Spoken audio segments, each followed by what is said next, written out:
And we are back again with another show of this Heroes of the Week series. And as you can see, Tomáš is back as well to talk about international football with me. Welcome back, Tomáš. Hi, thank you for having me. Anytime, man, anytime. I wanted to ask you, which do you prefer, international football or club football? It's a very difficult question, but honestly, I think I prefer national football. So Okay, for really? the national teams, there's something really magical Yeah, in singing, for example, the, together na- with your the, folks the national anthem. in the stadium, your national anthem. So that's Mhm. something very special. I did it a few times, being in the stadium at the game of the Polish national team. So Yeah. it's a very special feeling. I think that's sometimes that's what football is about, and it's a very nice thing to still have Mhm. those competitions, that it's not only about the competitions who are making great money, like Champions League and the other cups, Yeah, right. and of course all the leagues of the countries, the big ones are not a lot about the money. But there are, I think, some problems we will probably talk about during the show. All right, well, let's get started with that. So, first things first, the first segment here is Team of the Week.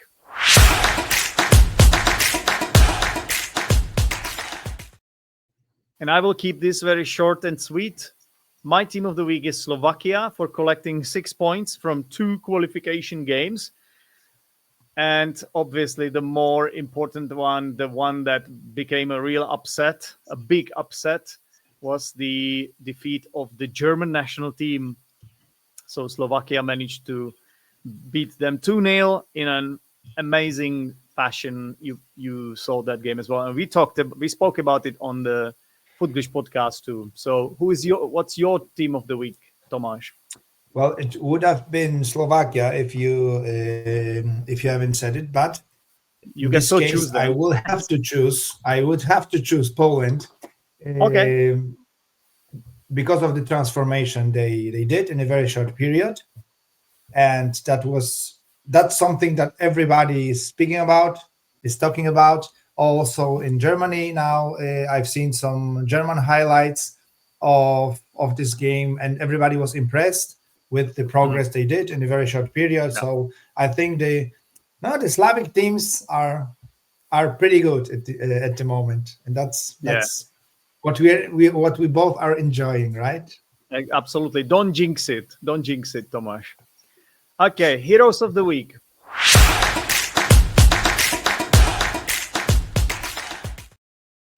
Who is your hero of the week?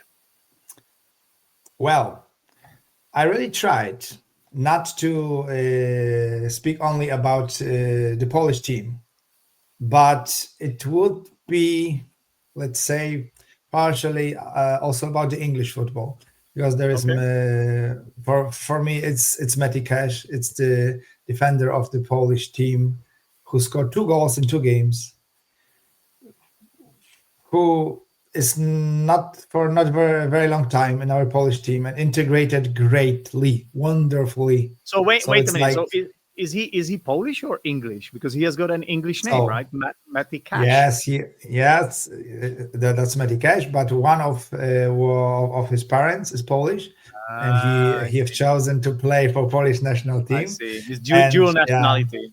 Yeah, and I think he also has the Polish mentality. He always tries to speak a little bit Polish that's during good. That's good. the interviews, and very creative player. He plays for Aston Villa, Hmm. and that's a defender who can score magnificent goals. If someone haven't seen the goal against Netherlands, everybody has to Go, see it. It was go and a great, check it out. yeah. All It was right. really wonderful, yeah. And Okay, what I about will. Yeah, I will do what you did and pick the hero of the week from my team. So the Czech player Lukáš Červ. In English, it would be translated as Lucas Worm. And he scored the first goal, the opening goal against Montenegro away from home. It was in the 3rd minute, and his celebration, he's this very emotional player. And whenever he scores, he goes absolutely nuts, absolutely crazy. He screams, and it's just his body language is amazing. So he really enjoyed scoring that goal. And it was also a brilliant volley from far away, like 25 yards or something. And well done, Lukáš Červ. He's my hero of the week for scoring that fantastic goal. But, Tomáš, we also have to talk about some villains here. And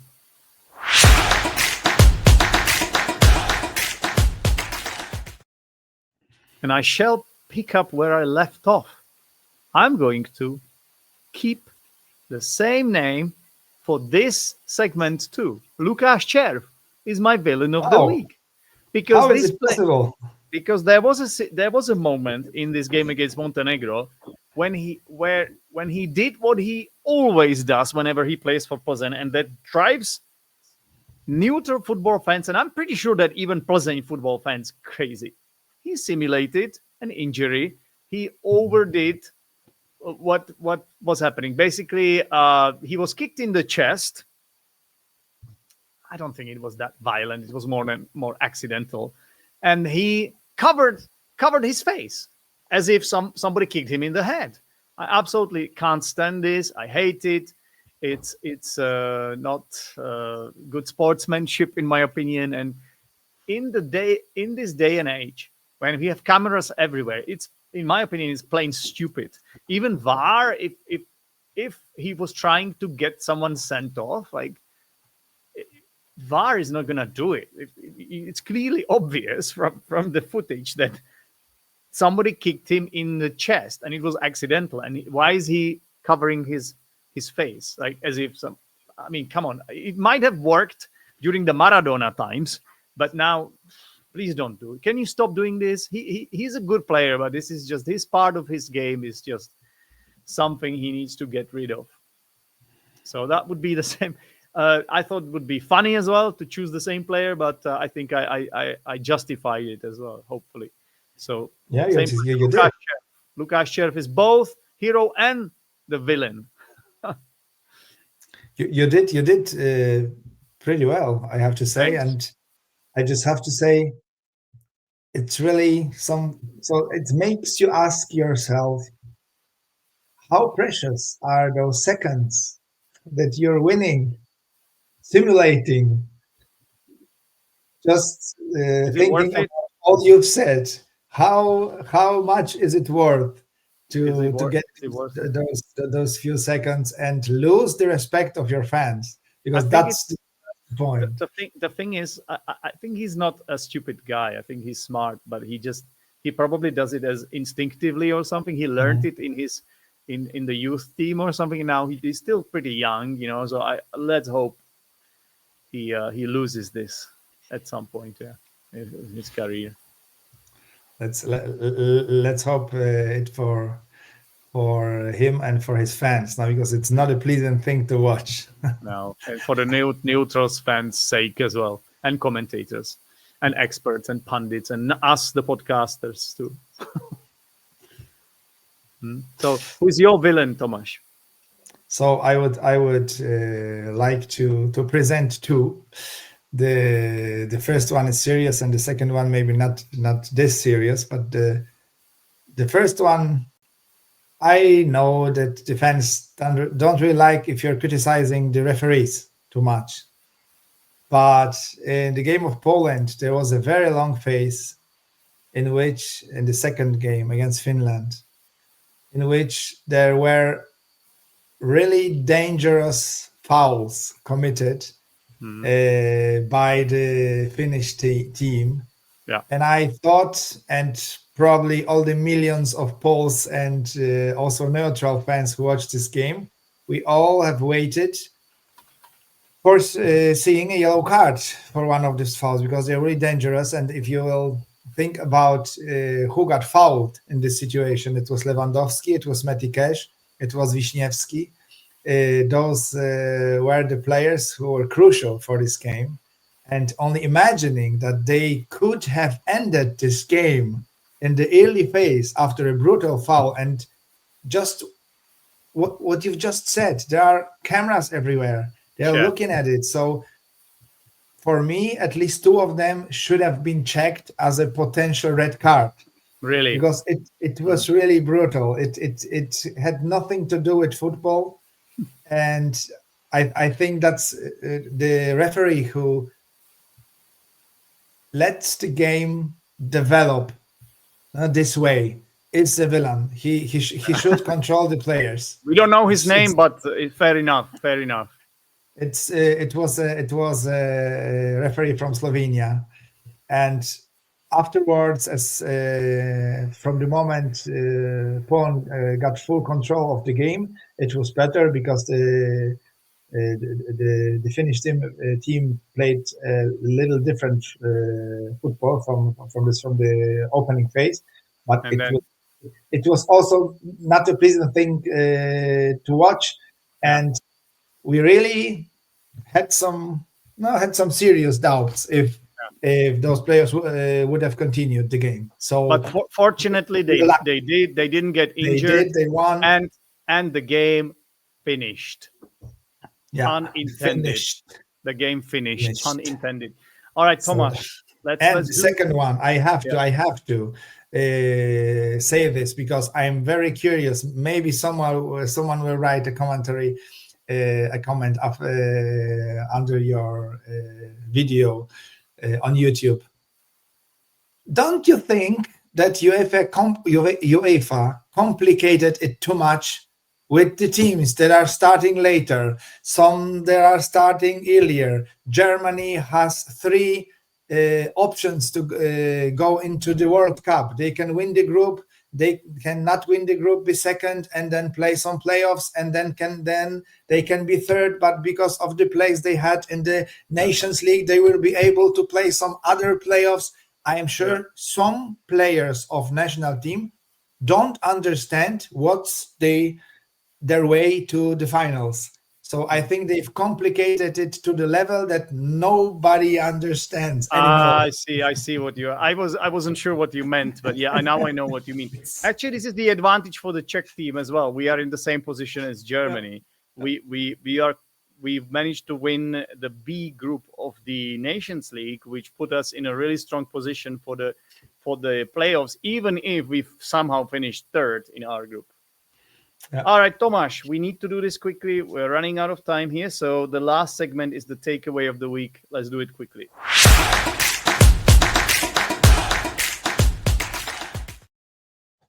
Very simple takeaway of the week for me is that Cristiano Ronaldo is immortal. He scored another 2 goals. I believe it was against Armenia away from home. Another 2 goals for Portugal. That guy is just, nobody will be able to break the records he has set, I think, or it will take a long time at least. So well done, Cristiano Ronaldo. What's your takeaway of the week? Well, my takeaway is you don't have to be afraid of the big teams. You mean Zdenek or the Czech Republic? Well, I mean the small teams of Europe. All these middle ones, from the middle of their group tables. I see. They shouldn't be afraid of anyone because you really can see the level of play, the level of the game is now almost even. There were some games that was sensational. Netherlands winning the game in the second half against Lithuania. Right. Who would have expected this? I believe there are some connection issues. We are getting some connection issues, but we got your point, Tomasz. Basically, the underdogs are getting better. I think the football is kind of evening out. The football teams, there used to be a much bigger gap between the best teams and these little teams. But the gap closed. they are closing the gap. Even if there still are the games like of Portugal, like of Spain, who's beaten brutally Turkey. There will always be these games in which the big team but Turkey comes into an advantage. Turkey for me is a good team, so that was a surprise actually. That was Turkey a great surprise. Suffered such a heavy defeat. Anyway, a bit too much. So Tomáš, thank you very much for joining me today. I think that the connection problems happened at the very end, so I think we managed to talk a lot. And if you guys don't have enough of Tomáš on this show, obviously you can listen to the other podcast which we recorded about the results of the Slavic teams in Europe in this qualification group. Zdeněk, we tried not to talk too much about Slavic teams, but what can you do? We're the fans of Poland and Czech Republic, so we had to do it. I'm struggling to understand. I hope it will be recorded. All right. Well, thank you very much, Tomáš. You guys don't forget to give this video a like if you enjoyed the show, and we will speak to you again soon. Bye for now, Tomáš. Bye-bye. Bye-bye. And of course, the final part of the show, which will be super quick, is the vocabulary of the week.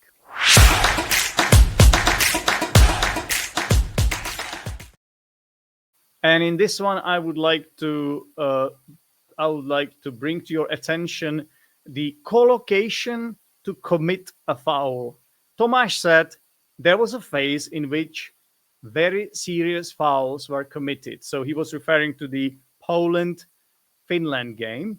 And if you commit a foul in football, it means you break the rules of sport or game through an inappropriate or unfair action, often resulting in a penalty or free kick, right?